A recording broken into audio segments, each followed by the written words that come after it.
Assalamualaikum warahmatullahi wabarakatuh.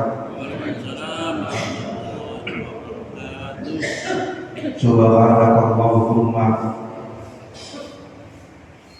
Rabbana la ilma lana illa ma 'allamtana innaka antal alimul hakim. Wa tub 'alaina innaka antat tawwabur rahim. Wa taqabbal minna innaka antas samiul 'alim. Wa 'allimna min ladunka ilman nafi'an ya dzal jalali wal ikram. Allahumma lana khidmataka wansur 'alaina rahmataka ya dzal jalali wal ikram. Wa sallallahu ala sayyidina Muhammad walhamdulillahi rabbil alamin.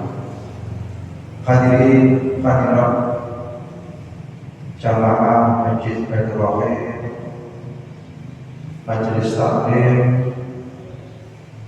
Subuh Ramadan rahimakumullah. Kita melanjutkan keterangan dari kitab hikam. Sekarang kita memasuki hikmah yang nomor 2 dari kitab hikam ini. Yang pertama sudah kita bahas, kemudian hikmah yang nomor 2. Bismillahirrahmanirrahim. Iradatu tajrid ma'a iqamatillah iyyaka fil asfar minasyahwatil khafiyyah. Wa iradatul asbab ma'iqamatillah iyyaka fitajrid inhitatul anil hikmatil alim. Iradatul kami kakir at-tajrid dan makom tajrid ayyumayru nafsika tegese condonge nafsu ira ayyul murid wong kang ngarepake usul as-sadiqu kang temenan ila tajridi maring nepekake anil asbabi saking pira-pira sabab al-dhahiriyati kang bangsa pertero ayyul jika tegese metu ira anha saking asbabil dhahirah. Wa adamil mu'anadiyah lan ora anane kandhani asbabil dhahirah maka iqamati ing dalem sertane maka iqamati lan ing dalem sertane oleh manggonake Allah iyaka ing sira fil asbabi ing dalem pira-pira sabab.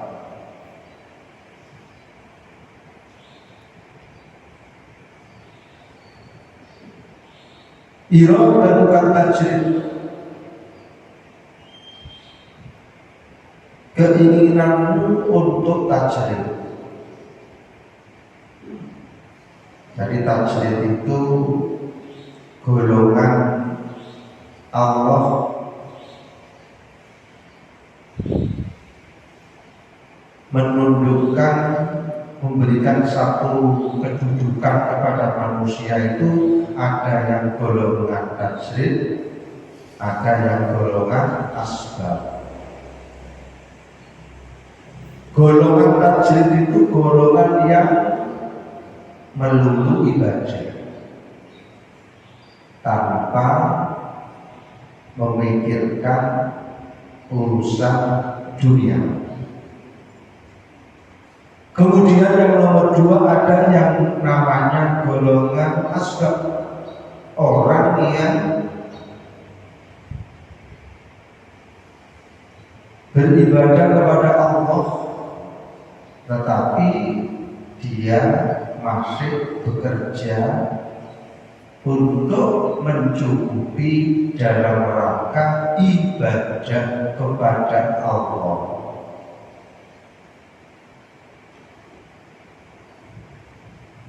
Dua golongan ini, ada golongan tajrid, ada golongan asbab. Itu Allah yang memberikan, Allah yang menentukan apa orang ini tajrid atau asbab. Allah. Kalau sudah ditentukan Allah, tinggal ridho dan menerimanya.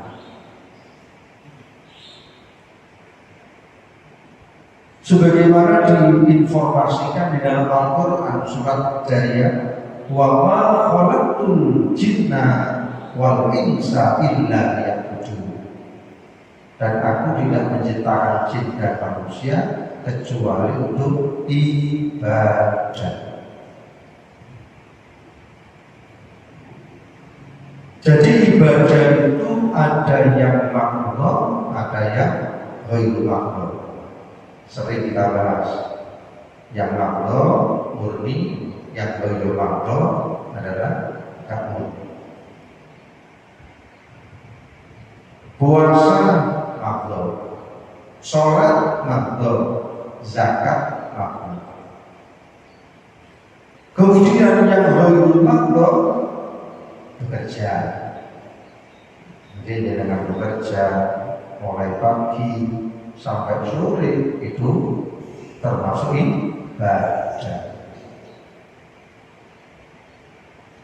Melakukan amal ma'ruf nahi munkar juga ibadah. Jenengan minum, jenengan tidur, jenengan melakukan aktivitas apapun, kalau niatnya baik karena Allah, itu dinilai ibadah.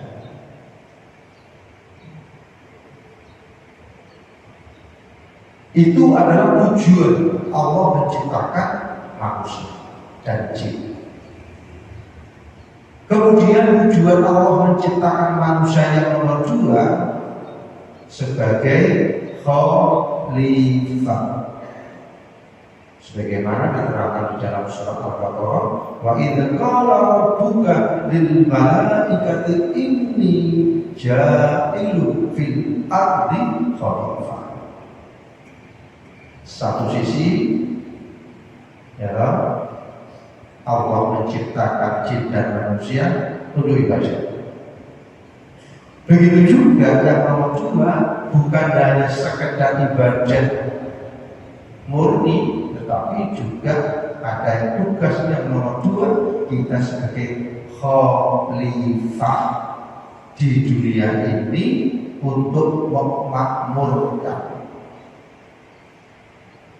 Keterlibatan sebagai khalifah adalah membangun masyarakat yang baik, membangun keluarga yang baik, membangun pertanian yang baik, membangun pembangunan dan lain sebagainya dan sebagainya.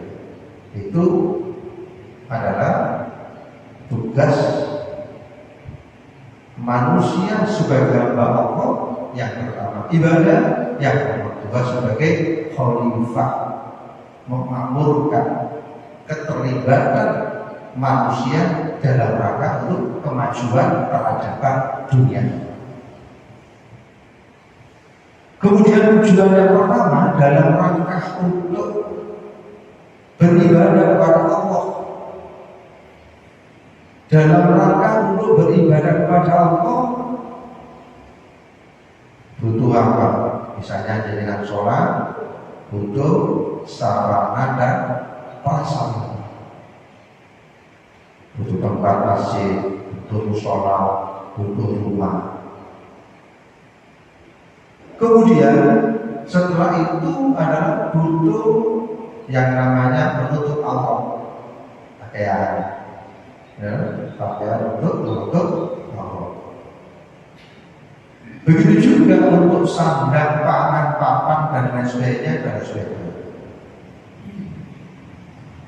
Dalam rangka itu Allah membagi kedudukan manusia, makom manusia, ada yang tajrid, ada yang asbab. Tajrid adalah beribadah kepada Allah. Untuk memenuhi ibadah kepada Allah butuh sarana dan prasarana tadi adalah dicukupi oleh Allah. Itu makomnya makom tajrid. Tajrid itu hanya konsentrasi untuk beribadah. Kebutuhan yang lain ialah dipenuhi Allah min haitsulah yang kasih. Begitu juga golongan yang nomor 2 asbab untuk melakukan satu ibadah ya, butuh sarana dan prasarana yang namanya asbab harus bekerja. Ya, bekerja dalam rangka memenuhi tugasnya sebagai hamba Allah untuk beribadah kepada Allah tadi. Butuh sarana, prasarana dan lain sebagainya. Nah, maka dari itu kalau sudah ditetapkan oleh Allah, kamu ini tajrid, kamu ini asbab, harus ridho. Apa ridho itu Pak? Menerima. Yang ditentukan asbab, yang ditentukan tajrid harus menerima. Jangan sampai ya, yang sudah ditentukan oleh Allah tajrid dia ingin asbab, yang ditentukan Allah asbab dia ingin tajrid. Makanya di sini tadi dikatakan iradat tajrid, keinginanmu untuk menjadi tajrid menurut ibadah ma'aqiqamatillah ia kafil asbab yang sudah ditentukan oleh Allah sebagai makom tajrid minasyahwatil khafiyah. Kalau sudah ditentukan oleh Allah makom tajrid tapi dia mempunyai satu keinginan untuk apa? Ditentukan oleh Allah tajrid tapi dia ingin bekerja, itu adalah minasyahwatil khafiyah, dari syahwat nafsu yang tersembunyi.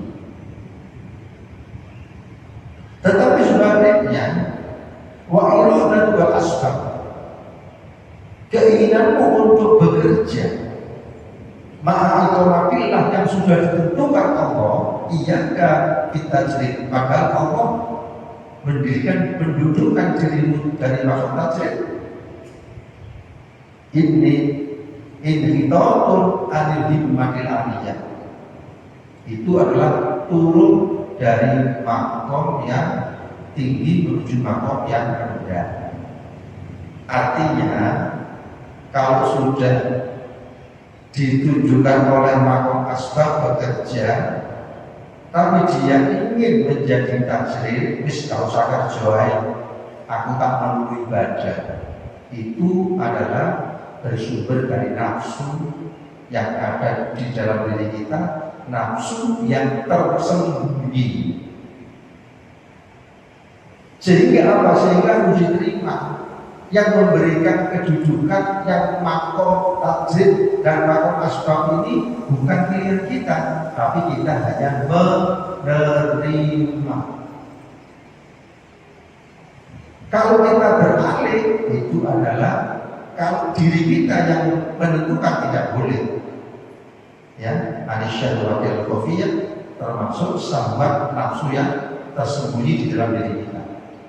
Artinya apa? Kita terima. Jadi kita diberi oleh Allah makom asbab kasar, kalau ingin memenuhi sarana prasarana harus bekerja. Itu makom asbab. Tidak boleh sudah ditentukan makom asbab, kepingin makom tasrif itu anisyah bubatil khofiyah bersumber dari nafsu yang halus. Jadi intinya harus menerima ridho sesuai dengan ketentuan Allah. Misalnya panjenengan ditentukan oleh Allah maka masbab tidak terima ridho. Tetapi tidak hanya sekedar itu. Yang nomor dua apa? Yang nomor dua setelah diterima ada ikhtiar. Ada ikhtiar zahir dan ada ikhtiar batin. Ikhtiar zahir apa? Pak Kirim? Bekerja sesuai dengan aturan-aturan Islam. Bekerja sesuai dengan apa? Sesuai dengan apa? Etika, aturan yang ada di dalam Islam. Makanya ada indikator, ada tanda-tandanya orang ini makom asbab. Apa tanda-tandanya? Dia sudah bekerja, sudah nyaman. Yang nomor dua, pekerjaan itu sudah bisa mencukupi keluarganya. Dan untuk yang nomor dua, kebutuhan atau kebutuhan sosial, menyumbang orang yang tidak mampu. Kemudian yang nomor dua, apa indikator daripada orang itu asbab? Ketika dia bekerja tidak meninggalkan kewajiban. Bekerja, zuhur, sholat, asar, sholat. Kemudian setelah tidak meninggalkan satu kewajiban, pekerjaan itu tidak melupakan Allah. Artinya apa? Artinya dia bekerja tapi masih tetap sholatnya cakep, ya toh? Kemudian bisa melakukan pekerjaannya itu pekerjaan yang halal, pekerjaannya itu pekerjaan yang sesuai dengan nilai Islam. Kalau sudah seperti itu, maka indikator sebagai asbab itu harus diterima dan harus dijalankan sesuai dengan aturan-aturan yang ada. Secara zahir kita semangat, kita penuhi sesuai dengan apa? Sesuai dengan aturan-aturan kita bekerja. Baik itu bekerja sendiri yang namanya ikhtiar sendiri, maupun bekerja ikut orang lain, maupun bekerja sebagai pegawai, sebagai karyawan dan sebagainya. Itu indikatornya. Indikatornya apa? Cirinya orang itu asbab yang harus kita terima. Nah, kalau sudah kita jalankan, ya, berikhtiar zahir juga berikhtiar batin. Apa pemilihan batin? Berdoa. Ikhtiar zahir kita bekerja sesuai dengan aturan zahir. Begitu juga kita harus berdoa. Kenapa kita harus berdoa? Karena ikhtiar zahir ini, ya, kita sebagai orang yang asbab, kita tidak hanya mengandalkan zahir, tapi juga kita berdoa secara syariat. Misalnya ada orang bekerja pagi dan sore, itu secara syariat.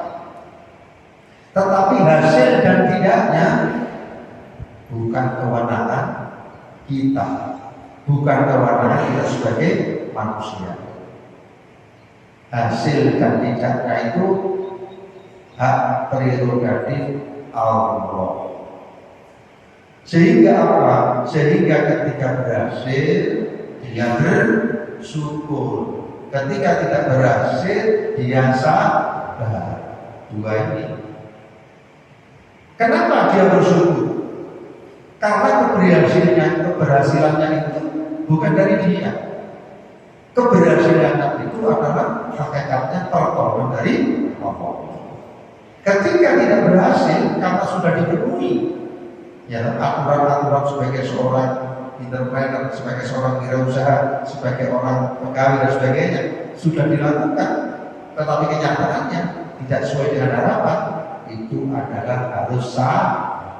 Sabar itu menyadari bahwa ini adalah hak prerogatif Allah. Jadi ikhtiar dohir optimal sesuai dengan usaha yang dilakukan itu, tetapi ikhtiar batin tidak terlepas dari berdoa. Supaya apa? Ketika berhasil dia tidak sombong, tetapi dia mau bersyukur. Ketika tidak berhasil, maka dia sabar. Hakikatnya keberhasilan itu adalah hak prerogatif Allah. Demikianlah materi singkat, mudah-mudahan menjadi ilmu yang bermanfaat. Rabbi fa'alna bibarakatihi wa dinal husna bi hurmatihi wa amidna fi tariqatihi wa mu'afati minal fitani. Rabbi fa'alna bibarakatihi wa dinal husna bi hurmatihi wa amidna fi tariqatihi wa mu'afati minal fitani. Rabbi fa'alna bibarakatihi wa dinal husna bi hurmatihi wa amidna fi tariqatihi wa mu'afati minal fitani.